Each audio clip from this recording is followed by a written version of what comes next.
ரொம்ப ஆனஸ்ட்டாக சொல்கிறேன், இந்த படத்தை நானே எடுக்கும்போது நிறைய என்னுடைய ஃப்ரெண்ட்ஸ் எல்லாம் கேட்டாங்க. நோன் ஃபேஸஸ் யாரும் இல்லை, தெரிஞ்ச ஆக்டர்ஸ் யாரும் இல்லை.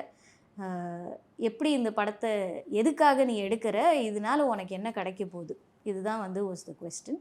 டோன்ட் டூ திஸ், இது வந்து உன் கரியரில் it will not be a good move அப்படிங்கிறாங்க.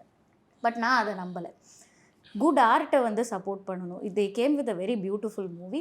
அதில் நம்மளாலையும் நம்மளுடைய பெஸ்ட்டை காட்ட முடியும். இப்போது இந்த மாதிரி ஒரு படத்தில் தான் என்னால் இந்த மாதிரி பாடல்கள் பண்ண முடியும். அது எப்போவுமே ஒரு டூ வே ஸ்ட்ரீட் தான், கொலாபரேட்டிவாக நம்ம யோசிக்கணும். இப்போ சிங்கர்ஸாக இருக்கட்டும், இன்ஸ்ட்ருமெண்டலிஸ்டாக இருக்கட்டும், எல்லாருமே மார்க்கெட் வேல்யூ இருக்கா ஒரு விஷயத்துக்கு அப்படின்னு அதை அசஸ் பண்ணிட்டு தான் அதில் வந்து வராங்களே. இந்த ஒரு எண்ணம் மாறணும்.